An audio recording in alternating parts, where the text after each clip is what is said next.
Uma boa noite a todos os internautas das redes sociais do Centro Espírita Bezerra de Menezes. A convite da direção da Cris Centro, hoje nos foi proposto falar sobre a paz do Cristo e a paz do mundo. E a propósito, nós aproveitamos essa oportunidade neste dia 31 de dezembro, onde fechamos mais um ciclo de nossas vidas, um ciclo de momentos graves que atravessamos nos últimos 2 anos, para justamente rogar a Jesus as bênçãos do seu amor e irradiar esse desejo sincero de que o ano de 2022 possa trazer para nós, principalmente, serenidade, para que possamos fazer as melhores escolhas de um mundo novo, aonde haja mais equilíbrio no nosso querer, mais saúde mental, física, para que possamos atravessar esse período de transição de forma melhor. Então, em meu nome e em nome da Federação Espírita, aonde estou vinculada ao meu trabalho, onde está vinculada, eu desejo a todos um feliz ano novo. Como acabamos de falar, o tema é sobre a paz do Cristo e a paz do mundo.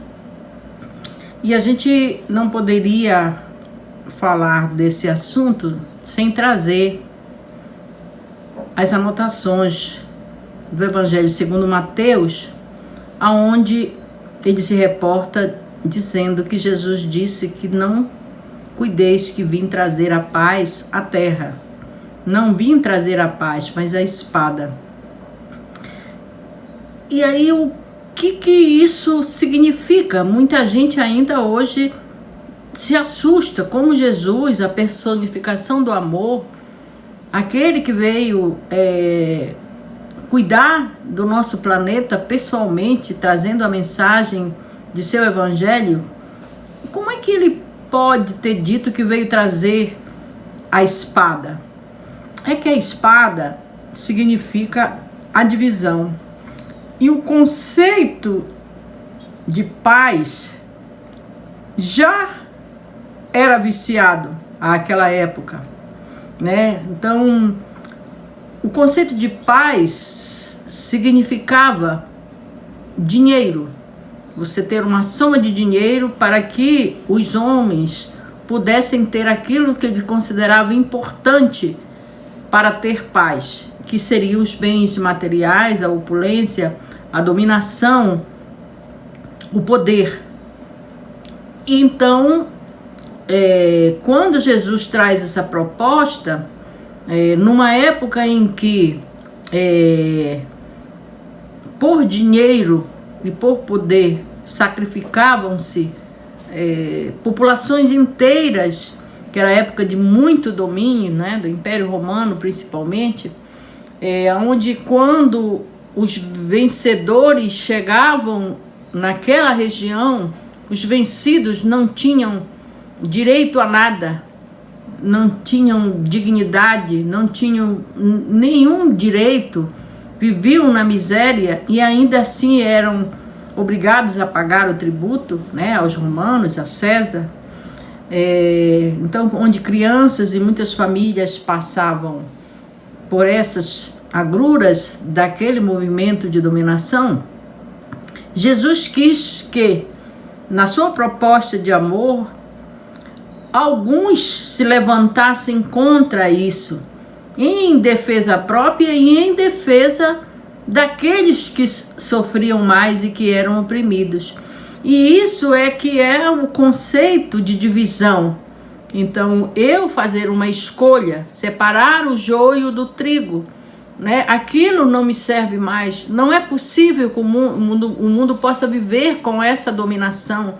Não é possível que seja justo que para César tudo e para os homens que eles consideravam inferiores, nada. E ali surgiu essa proposta que não era de guerra, era uma proposta de separação daquilo que era importante para o progresso da humanidade, ou se era importante só para algumas pessoas. Então isso que significava para Jesus essa divisão. O que é a paz desse mundo, um mundo viciado, né, cheio de dominação, cheio de problemas, cheio de injustiças, e aquele mundo melhor que Jesus sonhou para o nosso orbe e que muitos sonharam junto com ele. Então, ter paz naquela época era desfrutar de tudo que era bom para aquele mundo da época. Significava isso, né? Então, o Jesus não poderia estar de acordo com isso. Por isso, ele propôs uma nova ordem, um novo conceito de paz, que era justamente a consciência tranquila de que eu preciso ter essa paz, ter o suficiente para eu viver, ou ter aquilo que o fruto do meu trabalho me dá, mas também não ser feliz só com isso e lutar para que todos os outros tivessem o mesmo direito. Um exemplo que a gente tem dessa diferença naquela época, além de muitos outros, eram os considerados leprosos.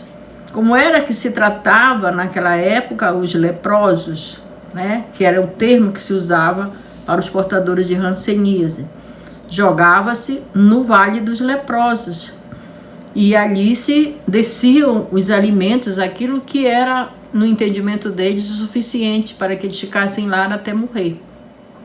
A própria Maria de Magdala, ou como alguns conhecem como Maria Madalena, após a crucificação de Jesus, não seguiu com os discípulos, também fruto ainda de preconceito, e ela optou por ir cuidar dos leprosos lá no vale, até que ela própria contraísse, que o contágio era muito grande, né, essa doença, e ela então desencarnou vítima da hanseníase.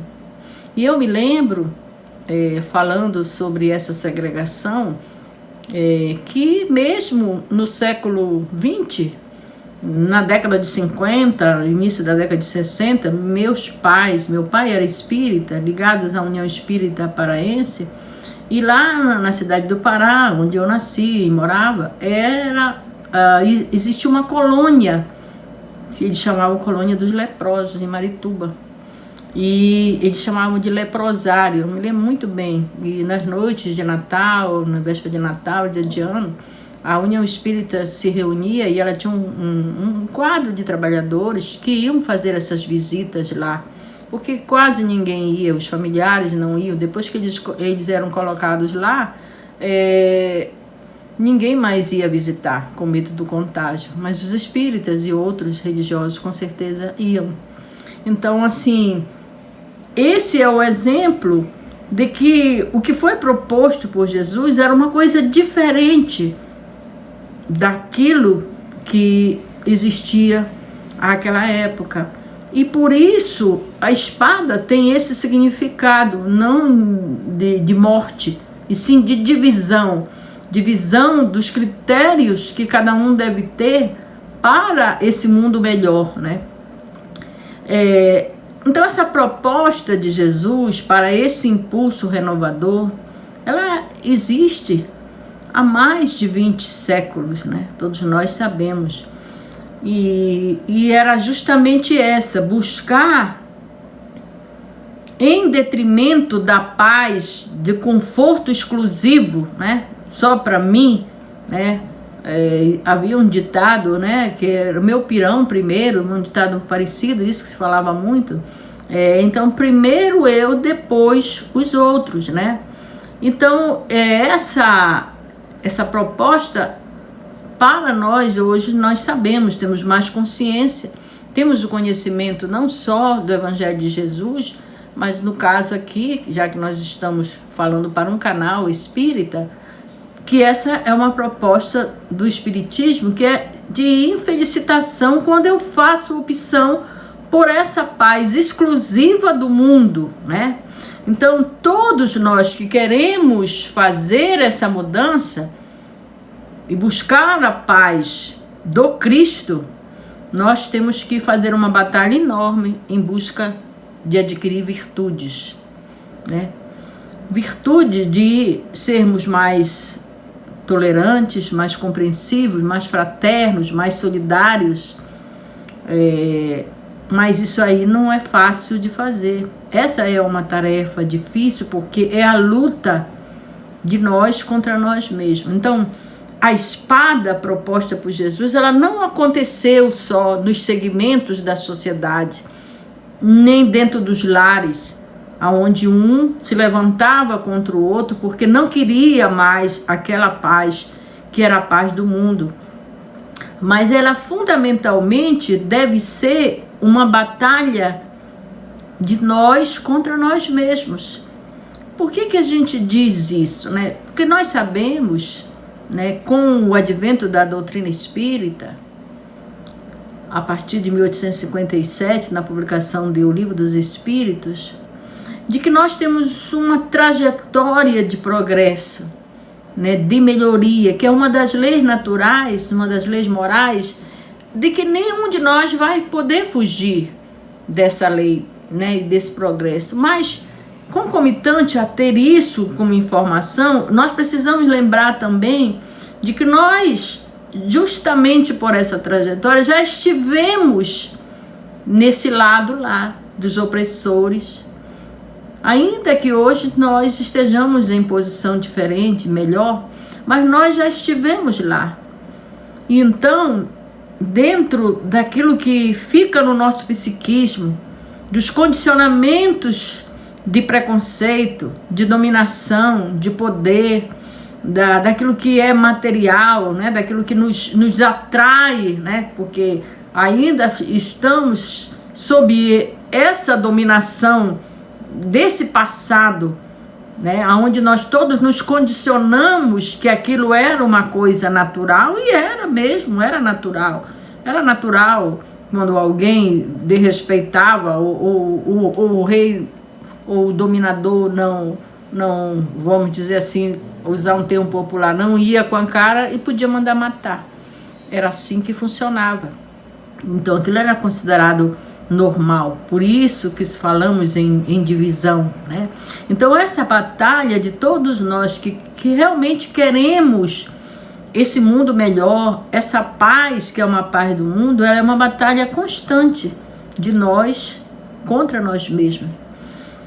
E eu acho que essa é a grande sacada, vamos dizer assim, de quando a gente se decide por se tornar um ser humano melhor. Quando a gente fala nessa questão do poder, do dinheiro e das viagens, de tudo aquilo que é prazer para nós, entendeu? Dos gozos terrenos, a gente não está contra você possuir as coisas. Se você trabalha, se, como a própria lei, que é uma lei do progresso, se você trabalha um trabalho honesto, sem dominar ninguém, sem lesar ninguém, e ganha o suficiente para você ter o seu conforto, você não se deve se sentir como se você estivesse lesando alguém. O importante é refletir naquilo que é o suficiente, porque na maioria das vezes a gente sai do suficiente para o supérfluo.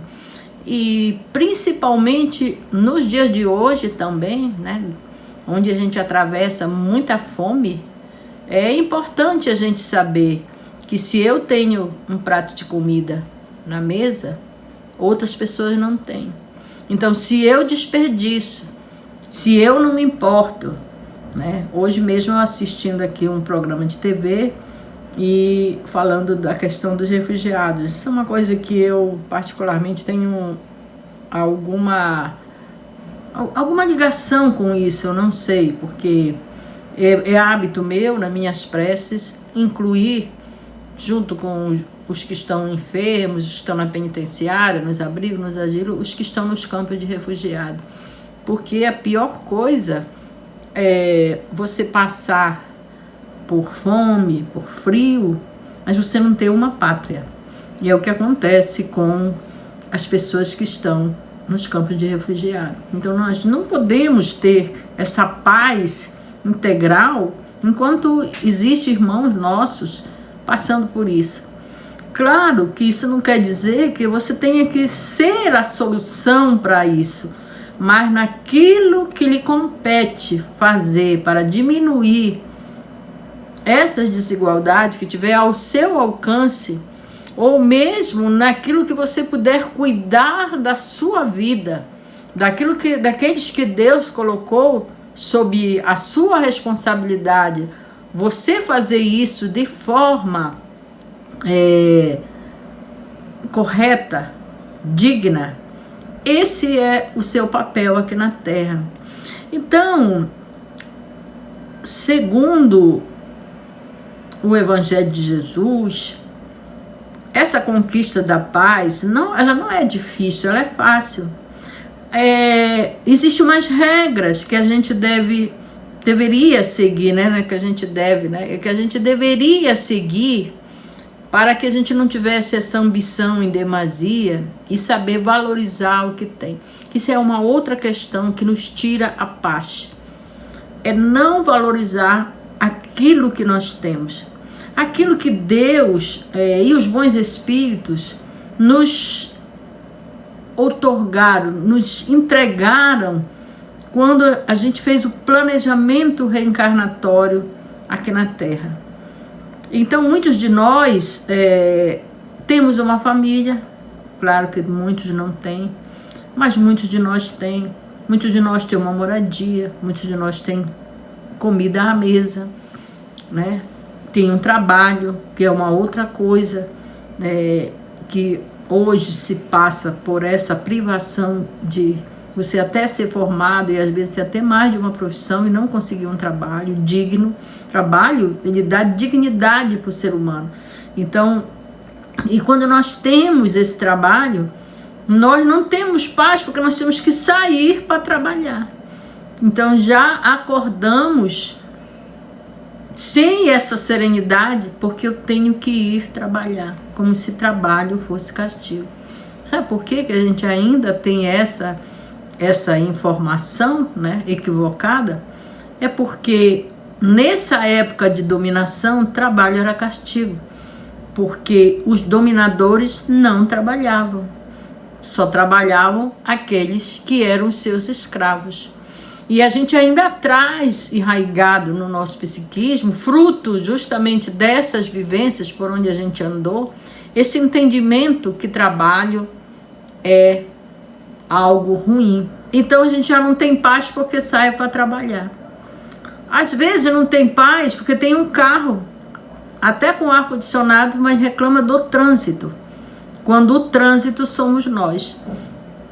Né? Então, às vezes, um dia desse eu vi esse comentário, assim, mas o trânsito está horrível, mas a própria pessoa refletiu, mas eu sou o trânsito, né? Então, eu sou o trânsito porque eu estou lá, sou eu que estou também atravancando a rua com o meu carro. Então, nós não temos paz porque temos as coisas. Olha só o paradoxo enorme da nossa falta de serenidade para ser feliz com o que temos e não com o que nos falta. E esse é o grande desafio do ser humano, né? Às vezes conversamos com algumas pessoas, ele diz assim, mas eu não consigo organizar minhas finanças porque a gente precisa de muita coisa. Então a grande dificuldade de nós aliarmos o que ganhamos, né? Ou o que queremos comprar com o que ganhamos. Muita gente não consegue organizar suas finanças porque gasta mais do que ganha. Não tem paz. Porque seu querer não foi educado. Nosso querer não é educado. Então, uma das questões que é, além de valorizar o que tem, é a questão do amar e do perdoar. Não é fácil perdoar os que nos magoam, os que nos ferem, os ingratos. É difícil, não é fácil. Mas quando a gente perdoa, a gente fica em paz. Essa é uma paz do Cristo, porque ela é o fruto do amor. Então, se eu amo o ser humano, se eu acredito no ser humano, se eu compreendo o ser humano com as suas dificuldades, então eu sou capaz de perdoá-lo, ainda que ele me fira. Porque também eu ficar em paz é me libertar do mal que o outro me fez dentro de mim. Então essa mágoa acumulada não traz paz, ao contrário, traz doenças, né? Traz muitas doenças, né? E infelicita a nossa alma. Então é necessário que, além da gente ser feliz com o que tem, para adquirir essa paz, a paz do Cristo é perdoar. Temos também uma outra regra: cumprir fielmente os nossos deveres. Porque isso traz a chamada paz de consciência, que é uma paz que muitos de nós não temos, porque eu não cumpro os meus deveres. São os pais que negligenciam a sua função de maternidade, de paternidade, esposos e esposas que não respeitam essa condição, esse relacionamento, esse contrato entre ambos, com a infidelidade, com os maus tratos, entendeu? As próprias deveres do dia a dia, né, com a legislação. Nós estamos na Terra, então nós precisamos, no nosso comportamento, respeitar a legislação de onde a gente está, as regras de trânsito, os pagamentos dos impostos. Quando a gente não está feliz com isso, existem meios para que a gente possa, de alguma forma, melhorar a legislação. Nós vivemos num país que nós temos uma legislação excelente, muito boa, de direitos humanos, de minorias, mas a gente não cumpre. A gente não cumpre. A gente vê alguns ensaios, né? Existem outros países mais atrasados do que nós no que diz respeito à legislação. Mas o que adianta eu saber que eu tenho uma legislação para cumprir, seja de trânsito, de respeito a minorias, de idosos, se eu não cumpro, se eu quero o meu quinhão primeiro para as coisas. Então, quando eu cumpro retamente os meus deveres de cidadão, de ser humano, de espírita que somos, né? Eu não tenho paz. Não tenho paz de consciência. Então eu posso estar num lugar com muita paz e não tenho paz de consciência, porque essa consciência, ela me acusa, ela me diminui, ela me torna um ser humano pequeno ou apequenado. Então, quando eu cumpro os meus deveres, além de eu ter essa paz, eu estou preparando o meu futuro, porque aquilo que eu não faço hoje, seja do ponto de vista do dia a dia, de rotina, do ponto de vista moral, aquilo que eu não faço hoje, eu vou ter que fazer amanhã. Não há outro modo de se progredir se eu não voltar. É por isso que Deus nos concedeu, como diz Emmanuel sobre a reencarnação, a bênção do recomeço. Por que eu preciso recomeçar? Porque eu ainda não fiz todo o trabalho que precisava fazer. E muitas vezes eu atraso essa evolução justamente porque eu parei e digo, não, daqui eu não vou mais, eu não quero avançar, porque avançar moralmente não é tarefa fácil, é difícil. Então, assim, cumprir os deveres retamente significa uma paz que é uma paz do dia, de consciência, quando eu vou botar a minha cabeça no travesseiro, quando eu vou cumprir aquele sono de refazimento do meu corpo físico, eu estar em paz, mas significa também a paz desse futuro que me espera, seja o futuro próximo dessa encarnação, ou seja, o futuro das próximas encarnações, e entre elas a erraticidade, onde eu vou estar lá. Costumo sempre conversar com as pessoas no atendimento fraterno, quando algumas pessoas que tiveram parentes desencarnados recentemente e nos perguntam como é que ele está, querendo saber notícia, e normalmente eu digo assim, como é que ele era? Porque como é que nós somos, o que fazemos dessa existência vai trazer para nós já uma luz de como estaremos no plano espiritual depois da desencarnação. Então, cumprir os deveres que nos cabem retamente, de forma que atendam a nós, aos nossos semelhantes e os nossos deveres para com Deus. Porque nós temos um dever para com Deus. Primeiro, de sermos gratos a Ele por todas as oportunidades e bênçãos que Ele nos dá. O corpo físico, né? A mente sadia, quando as temos. A oportunidade de reencarnação, de refazer o caminho. Então, cumprir os deveres com os nossos semelhantes, sejam eles superiores ou inferiores, né? No Sede Perfeito, lá no capítulo do Evangelho, um dos temas desse capítulo é os inferiores e os superiores.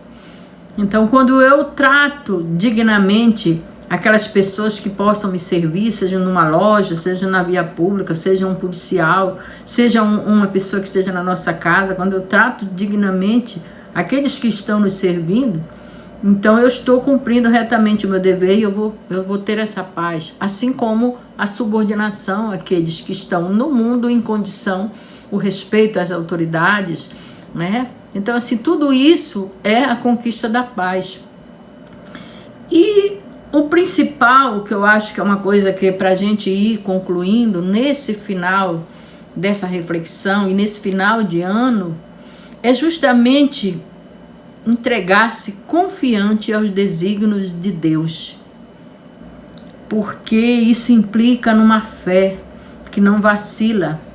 Porque vocês podem, que estão me ouvindo agora, podem dizer, mas eu faço tudo isso, ou pelo menos eu procuro fazer. Respeitar meus semelhantes, cumprir retamente os meus deveres e tudo, e ainda assim as coisas acontecem. Olha só esse período que a gente está vivendo, né? Eu não dei causa para essa pandemia, né? Ai, tantas pessoas ligadas a mim, desencarnadas, tantas pessoas ficaram doentes, perderam sua saúde. E como que é isso aí? O que foi que eu fiz para isso? Claro que isso daria uma outra conversa, uma outra reflexão. Mas confiar nos desígnios de Deus, que cuida, como está lá no Evangelho, das aves do céu e dos lírios do campo. Se Deus cuida das aves do céu e dos lírios dos campos, Ele vela incessantemente por nós. Nunca devemos esquecer disso. Fortalecer em nós a fé e a consciência irrestrita na providência divina. É isso que vai nos possibilitar a paz do Cristo, ainda que a gente esteja no mundo. São essas as nossas reflexões para a noite de hoje, falando que nós embasamos as nossas reflexões no Momento Espírita, como eu já falei, na obra Repositório de Sabedoria, de Joana de Ângeli, e no Verbete da Paz, que está nesse livro Repositório de Sabedoria. Nossos desejos de feliz ano novo novamente, de paz nesse virada de ciclo que a vida nos oferece, como quem a dizer para nós assim: fecha esse ciclo, dias melhores virão, confia em Deus, bate que a porta vai se abrir, busca e acha, que é a mensagem de nosso Senhor Jesus Cristo, que Ele nos ilumine nesta hora e por toda a eternidade. Olá, tudo bem? Você gostou da nossa palestra? Algum ponto que lhe chamou a atenção? Comente aqui embaixo, queremos lhe ouvir.